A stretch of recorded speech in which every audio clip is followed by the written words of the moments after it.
নমস্কার বন্ধুরা, PPT easy কুকিংয়ে আপনাদের সকলকে স্বাগত। গরম ভাতে ভর্তা খেতে আমরা কম বেশি সবাই ভালোবাসি, তাই আজকে নিয়ে এসেছি স্বাস্থ্যকর একটি ভর্তার রেসিপি। আমার আজকের রেসিপি মুগ ডাল ভর্তা। এটি গরম ভাতে খুবই ভালো লাগে, তবে লুচি পরোটার স্টাফিং হিসাবেও এটা ব্যবহার করা যেতে পারে। খুব কম সময় ঝটপট হয়ে যাওয়ার মতো স্বাস্থ্যকর একটি রান্না। আশা করছি রেসিপিটা আপনাদের ভালো লাগবে। ভালো লাগলে লাইক, কমেন্ট, শেয়ার করবেন আর চ্যানেলটাকে সাবস্ক্রাইব করে পাশে থাকবেন। রেসিপিটা শুরু করি।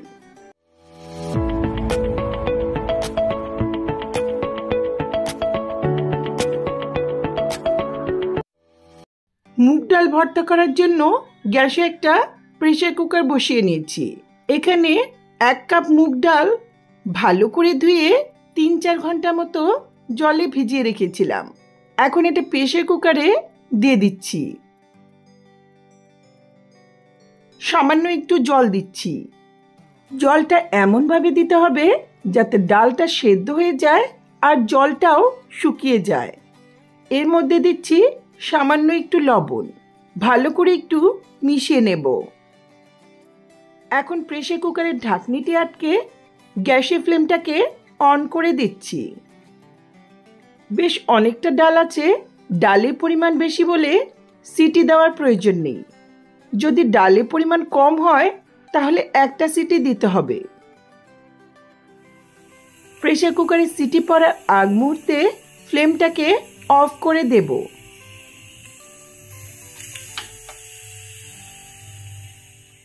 এখন গ্যাসে একটা কড়াই বসিয়ে 2-3 টেবিল স্পুনের মতো সর্ষের তেল ভালো করে গরম করে নিচ্ছি। এই ধরনের ভর্তা সর্ষের তেলেই বেশি ভালো হয়। তেল ভালো করে গরম হলে এখন এতে বেশ কয়েকটা শুকনো লঙ্কা মুচমুচে করে ভেজে নেব। শুকনো লঙ্কাগুলো খুব ঝাল বলে আমি এর বীজগুলো ফেলে দিয়েছি, তবে আপনারা চাইলে বীজ সমেত ভর্তাটা বানাতে পারেন। লঙ্কাগুলো লো মিডিয়াম ফ্লেমে মুচমুচে করে ভেজে নেওয়ার পর এখন এটা তুলে একটা প্লেটের মধ্যে নিয়ে নিচ্ছি। লঙ্কাটা একটু ঠান্ডা হলে হাত দিয়ে ভেঙে গুঁড়ো করে নিতে হবে।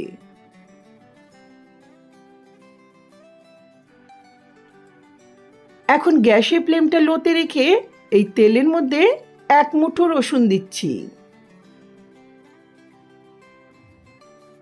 সামান্য একটু লবণ দিয়ে লো ফ্লেমে রসুনটাকে হালকা লাল করে ভাজবো। রসুন কিন্তু এভাবেই গোটা ভেজে নিতে হবে।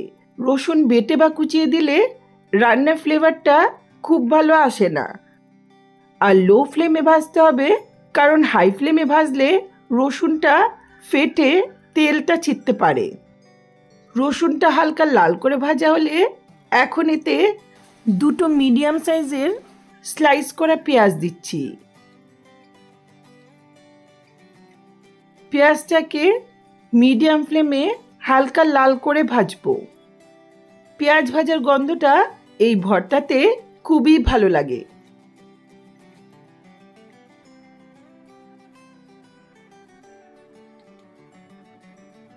পেঁয়াজগুলো হালকা লাল লাল করে ভাজা হয়েছে। এখন গ্যাসের ফ্লেমটা লোতে রেখে একটা ম্যাশার নিয়েছি।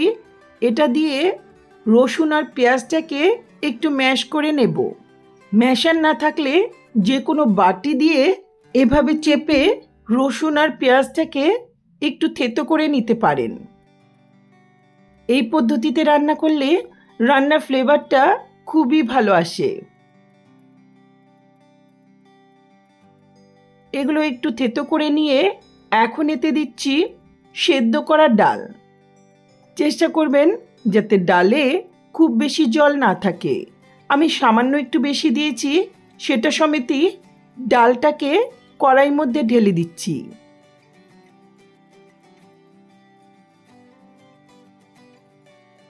দেখুন ডালটা সেদ্ধ হয়েছে কিন্তু গলে যায়নি। এরকম একটু গোটা গোটা থাকলেই ভর্তাটা খেতে বেশি ভালো হয়।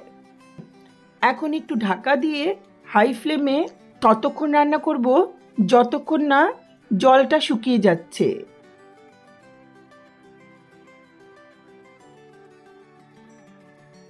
কিছুক্ষণ পর ঢাকাটা তুলে নিলাম। দেখুন ডালটা ভালো মতো সেদ্ধ হয়েছে, জলটাও শুকিয়ে গেছে। এখন এতে দিচ্ছি স্বাদ মতো লবণ। এখন গ্যাসের ফ্লেমটা লোতে রেখে ম্যাশারটা দিয়ে ডালটাকে অল্প করে ম্যাশ করে নিচ্ছি।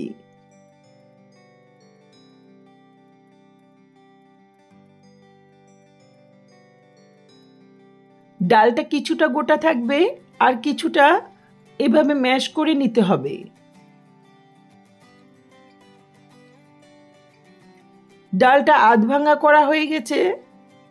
এখন এতে দিচ্ছি বেশ কিছুটা কুচনো কাঁচা লঙ্কা, আর যে শুকনো লঙ্কাটা ভেজে রেখেছিলাম সেটা ভালো মতো গুঁড়ো করে মিশিয়ে দিচ্ছি।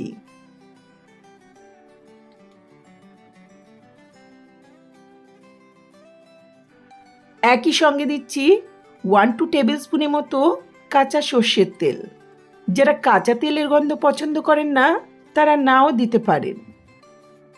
আর রান্না করব না, ভালো করে মিশিয়ে নিয়ে ঢাকা দিয়ে গ্যাসের ফ্লেমটা অফ করে কিছুক্ষণ স্ট্যান্ডিং টাইমে রেখে দেব।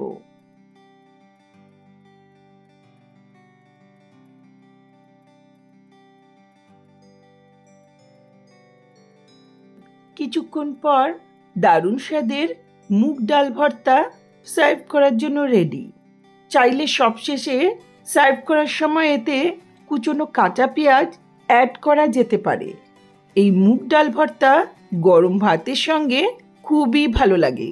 শুধু এই ভর্তা দিয়ে কিন্তু এক থাল ভাত নিমিষে শেষ হয়ে যাবে। তাহলে অবশ্যই ট্রাই করবেন, আর ভালো লাগলে লাইক কমেন্ট শেয়ার করবেন। চ্যানেলটাকে সাবস্ক্রাইব করে পাশে থাকা বেল আইকনটা অবশ্যই প্রেস করবেন, যাতে আমার ভিডিওর নোটিফিকেশনগুলি আপনাদের কাছে সহজেই পৌঁছে যায়। ধন্যবাদ।